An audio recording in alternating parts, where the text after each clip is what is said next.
ಕನ್ನಡ ಕಿರುತೆರೆ ಪ್ರೇಕ್ಷಕರಿಗೆ ಇದೀಗ ಮತ್ತೊಂದು ಹೊಸ ಧಾರಾವಾಹಿಯ ಸಿಹಿಸುದ್ದಿ ಬಂದಿದೆ. ವೈವಿಧ್ಯಮಯ ಕಥಾಹಂದರಗಳ ಮೂಲಕ ಪ್ರೇಕ್ಷಕರ ಮನಗೆದ್ದಿರುವ ಸನ್ ನೆಟ್ವರ್ಕ್ ಭಾಗ್ಯವಂತರು ಧಾರಾವಾಹಿಯ ಯಶಸ್ಸಿನ ಬಳಿಕ ಮತ್ತೊಂದು ವಿಭಿನ್ನ ಕಥೆಯೊಂದಿಗೆ ವೀಕ್ಷಕರ ಮುಂದೆ ಬರಲು ಸಜ್ಜಾಗಿದೆ. ಸ್ನೇಹದ ನಿಜವಾದ ಅರ್ಥ, ಗೆಳೆತನದ ಬಾಂಧವ್ಯ ಮತ್ತು ಅದರ ಮಹತ್ವವನ್ನು ಹೃದಯಸ್ಪರ್ಶಿಯಾಗಿ ತೋರಿಸುವ ಹೊಸ ಧಾರಾವಾಹಿ ಗೀತಾ ಗಾಯತ್ರಿ.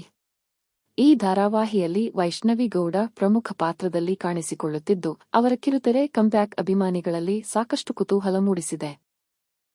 ಗೀತಾ ಗಾಯತ್ರಿ ಧಾರಾವಾಹಿ ಇದೇ ಆಗಸ್ಟ್ 17 ರಿಂದ ಸೋಮವಾರದಿಂದ ಶನಿವಾರದವರೆಗೆ ಸಂಜೆ 7 ಗಂಟೆಗೆ ಪ್ರಸಾರವಾಗಲಿದೆ.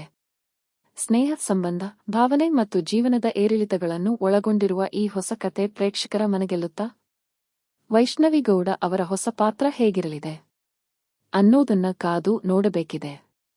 ಹಾಗಾದ್ರೆ ಈ ಹೊಸ ಧಾರಾವಾಹಿಯನ್ನು ನೀವು ನೋಡಲು ಕಾತುರರಾಗಿದ್ದೀರಾ?